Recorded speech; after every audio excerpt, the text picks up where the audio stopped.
ये जब तक हड़ताल कर रहे हैं हर दिन की गिनती हो रही है और ये अपनी सहानुभूति को खो रहे हैं। और ऐसे लोग समय रहते सावधान हो जाएं। जो गंदी राजनीति करके के वातावरण को दूषित कर रहे हैं और काम करने वाले सीईओ को धमकी दे रहे हैं, परेशान कर रहे हैं। कई कर्मचारी, कई सीईओ काम कर रहे हैं, उनको भी लोग धमकाने का प्रयास करें, उनको चिन्हित करके कार्रवाई करेंगे। बिहार के उप मुख्यमंत्री और राजस्व एवं भूमि सुधार मंत्री विजय कुमार सिन्हा ने हड़ताल पर गए अंचलाधिकारियों और राजस्व कर्मियों को कड़ी चेतावनी देते हुए कहा है कि उनकी भौकाल और तालाबंदी की राजनीति अब नहीं चलेगी। आपको बता दें कि उप मुख्यमंत्री ने स्पष्ट किया है कि यदि हड़ताली कर्मचारी तुरंत काम पर वापस नहीं लौटते हैं तो उनकी सेवाएं समाप्त कर दी जाएगी। उन्होंने कहा कि सहानुभूति को कमजोरी न समझे और सरकार अब सख्ती से कार्रवाई करेगी। उन्होंने बताया कि विभाग ने कामकाज प्रभावित न हो इसके लिए वैकल्पिक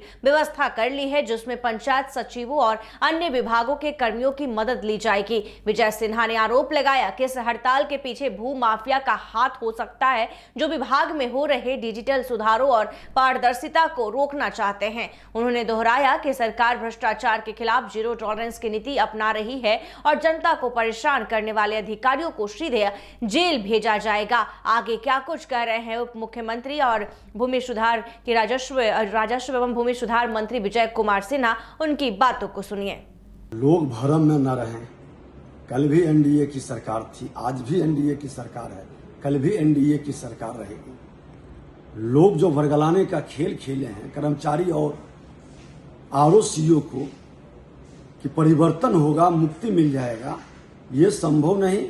हर हाल में जो जनता के हित में अभियान शुरू हुआ है राजस्व भूमि सुधार विभाग के अंदर, उस लक्ष्य को पूरा करना होगा। 40 लाख परिमार्जन और 6 लाख जो म्यूटेशन से संबंधित, ये इसका समाधान करना होगा। ये जब तक हड़ताल कर रहे हैं हर दिन की गिनती हो रही है और ये अपनी सहानुभूति को खो रहे हैं। और ऐसे लोग समय रहते सावधान हो जाएं, क्योंकि राजस्व भूमि सुधार विभाग बिहार के लिए अभिशाप बन चुका था। अब ये डबल इंजन की सरकार में मोदी जी, नीतीश जी का जो संकल्प है सुशासन से समृद्धि और विकसित बिहार का, उसको साकार करने के लिए इसको ठीक होना अति आवश्यक है। इसलिए भ्रम में न रहें, समय रहते आकर के अपनी अपनी जिम्मेवारी को संभालें और काम करने वाले को ही सम्मान मिलेगा।